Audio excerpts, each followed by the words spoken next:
God's Calendar Part 2. Now that we know where we are on God's calendar basing on the creation story, let us look at more important events in God's calendar.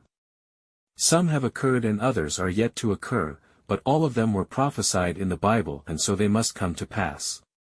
It is important to know God's calendar so that we are prepared for what is coming, and we do not end up on the wrong side, and so that we are aware of the times we are living in, so that, like the sons of Issachar that we mentioned in the previous video, we do not live our lives ignorantly or blindly, but effectively for the kingdom. Here are the events. The rebirth of Israel as a nation. This happened in 1948. But the Bible had already prophesied it in the following passages.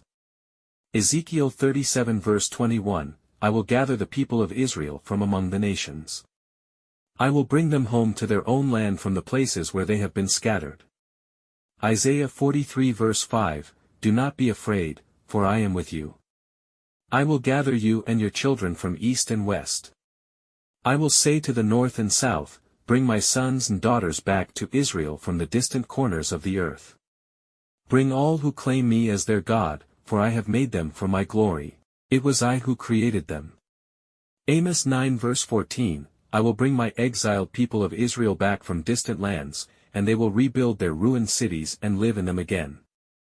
They will plant vineyards and gardens, they will eat their crops and drink their wine.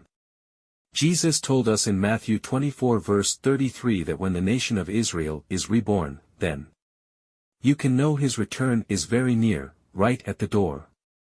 For more on this, watch our first video, How Soon is the End, Part 1. Gog and Magog War or the River Euphrates War or the Third World War.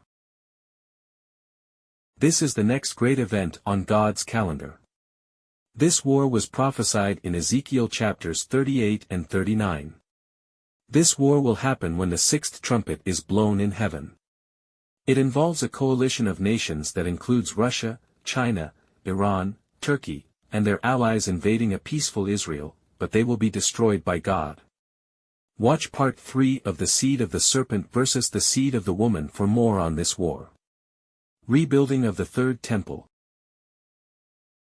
The first temple was built by King Solomon. It was destroyed in 586 BC by Nebuchadnezzar, the king of Babylon when he conquered Jerusalem. After its destruction, the second temple was built and it was still standing during Jesus' time. It was destroyed in AD 70.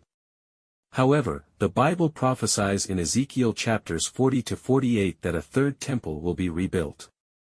2 Thessalonians 2 verse 4 says the Antichrist will sit in the temple of God, claiming that he himself is God. This means by that time, there will be a temple built in Israel, although, there is none currently.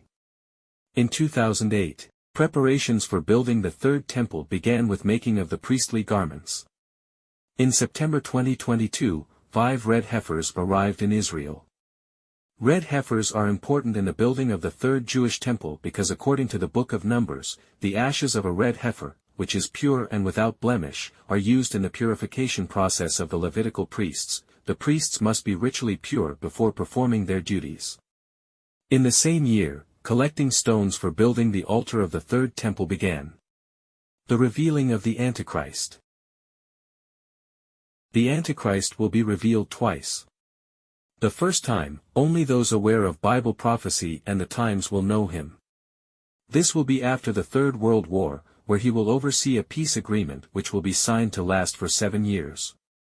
Daniel 9 verse 27 says, The ruler will make a treaty with the people for a period of 1 set of 7.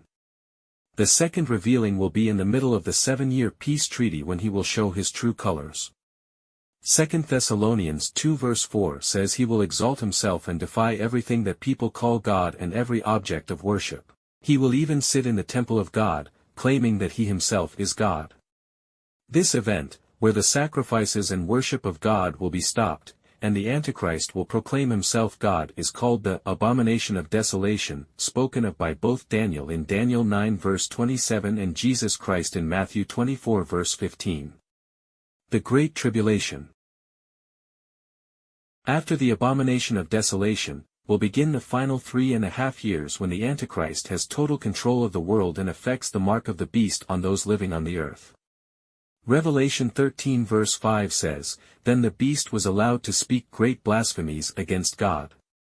And he was given authority to do whatever he wanted for 42 months. Now, 42 months is exactly 3.5 years. Daniel 12 verse 11 agrees with that passage in Revelation. It says, "From the time the daily sacrifice is stopped and the sacrilegious object that causes desecration is set up to be worshipped, there will be 1,290 days. 1,290 days is also exactly 3.5 years.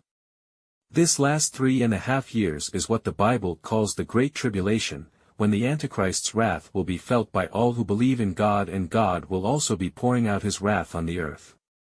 Revelation 13 verses 17 and 18 say, "And no one could buy or sell anything without that mark, which was either the name of the beast or the number representing his name." This will be an extremely difficult time for believers, because to survive you will need to have the mark of the beast, and remember we said earlier that whoever gets the mark is definitely going to hell. Daniel 12 verse 1 says there will be a time of anguish greater than any since nations first came into existence.